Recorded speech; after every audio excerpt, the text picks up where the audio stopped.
Alright, so I headed over to Walmart to get some hot sauce, and then I ended up with this. I'm still I'm still at Walmart.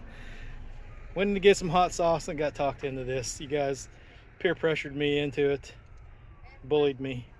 So we're gonna take this home, I'm gonna unbox it and we'll see what it sounds like. So let's go. There's my sound box too. I use it in the back of my Sorrento. I don't know if you can see it or not. Alright.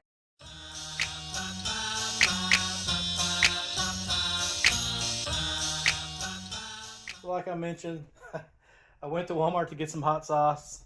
Ended up getting this speaker. So we're gonna crack it open, do a little unboxing, and then we'll do a little demo, see what we got.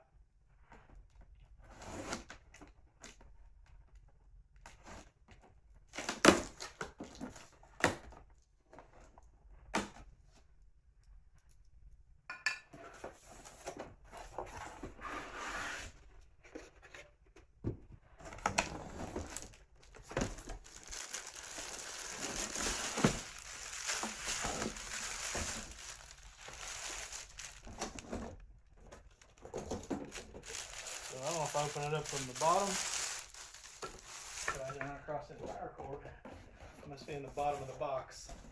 Hopefully. Yeah. So that was in the bottom. The little manual. They don't give you much of a manual. Power cord, and then some kind of other little exclamation mark for on, whatever.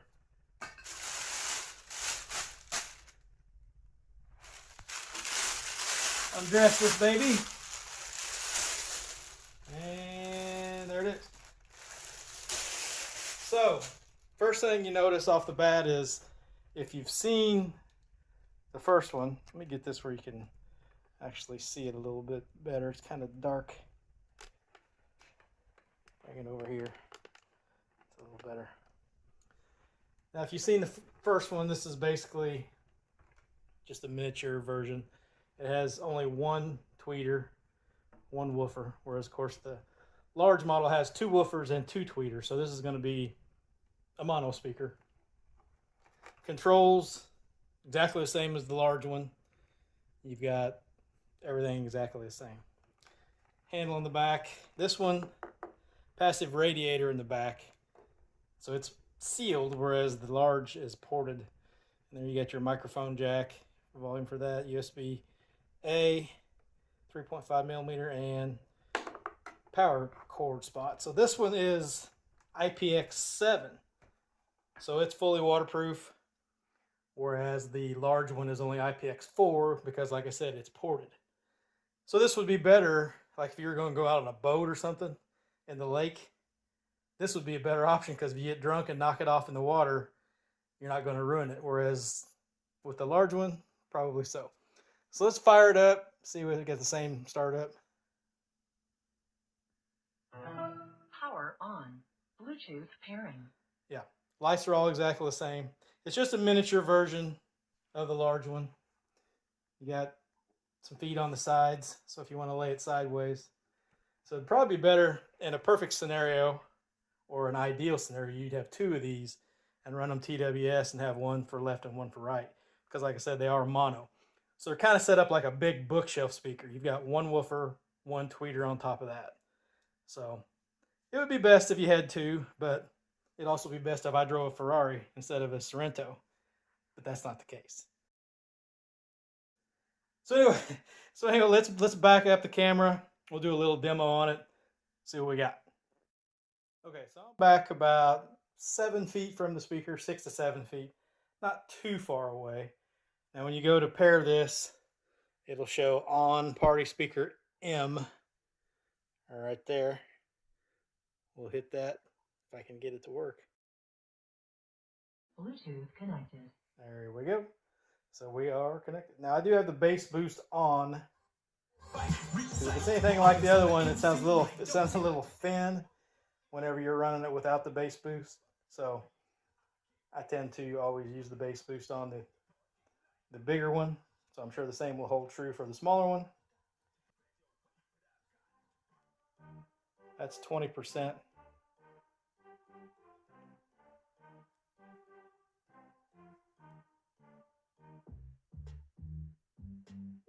That's not bad. That's at 20%. This one at least does appear to have a fair amount of bass at a low volume, because I know some people complain about that, and I don't like that either. That you listen to a speaker at low volume, it might be a fairly large speaker, and it sounds like it's coming out of like something like the smaller than a Flip 6 or something. So anyway, here we go.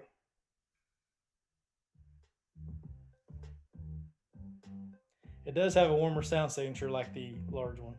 Let's go up to 40. Sounds like there's a vibration in the cabinet. Possibly.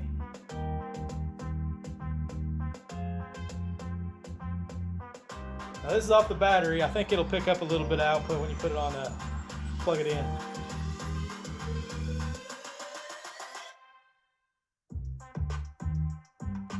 Yeah, maybe that was just something in the song. I don't hear that vibration now. Let's go up to 60. Well, I don't know. Maybe it's the song.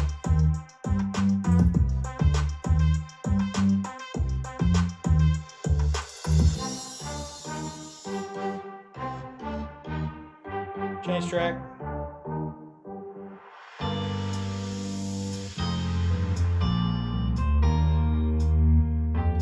Definitely has some pretty decent meat to the lower end.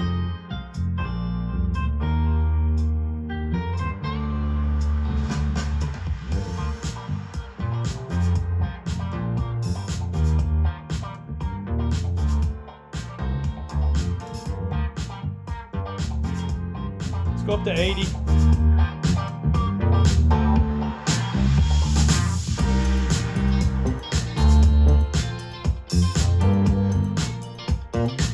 Alright, let's get that emotional mess going.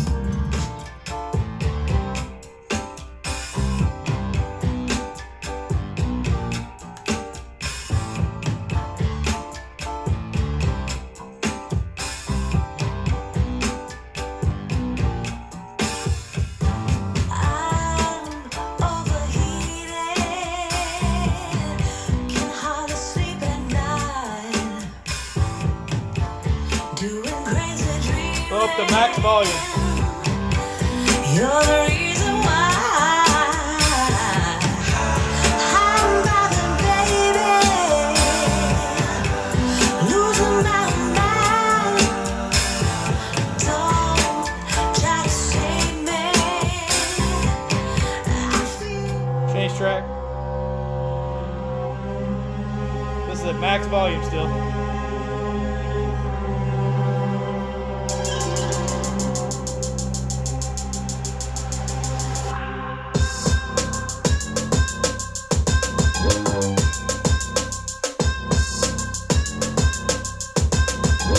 Take it down to 60 on that.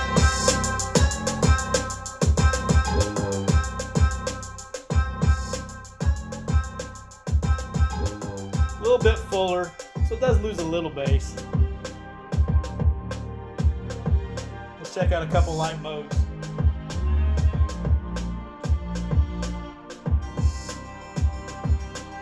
I think these are exactly the same as the large version.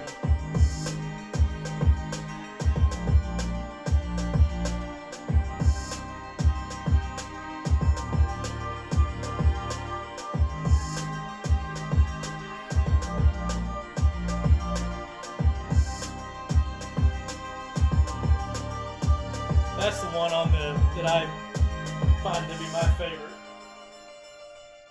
Kind of like an EQ meter going up and down.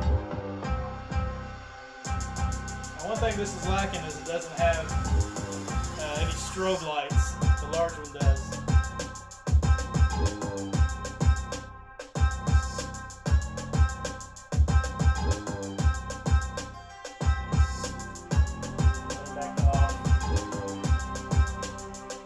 So there you go, guys. That's the ONN medium party speaker, second generation. It's not, it kind of is basically the same thing as the large one, just smaller as far as the sound goes. Has the same kind of sound signature. It's on the warmer side. This is maybe not as loud as some similar speakers in this range. I'll probably put this up against, since it's $90 is what this cost, and the Rave Neo 2 at Walmart I got the other day for $99. So those two are very close in price. This is a little bigger than the Neo 2, but we'll probably put that up against the Neo 2 and maybe the Party 2. Maybe even the Encore Essential, I don't know. But anyway, we'll have some upcoming videos with this speaker, and I'll have it plugged into because I think you pick up some output that way. Like and subscribe, guys, if you haven't done so already. Subscribe today. It costs you nothing, and I will guarantee you it's worth every bit of nothing. That's a wrap, guys. I'll put on a track here and let it roll for a little bit if you want to listen to some more.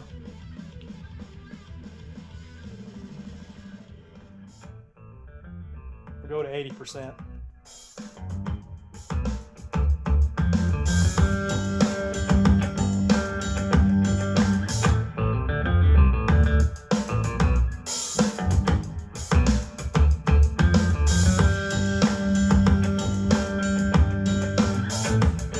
Yeah, what the heck? Let's turn the bass boost off and see what it sounds like.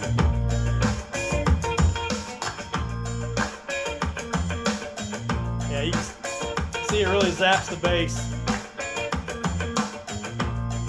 May make it a little bit brighter. Yeah. Big difference. Big difference.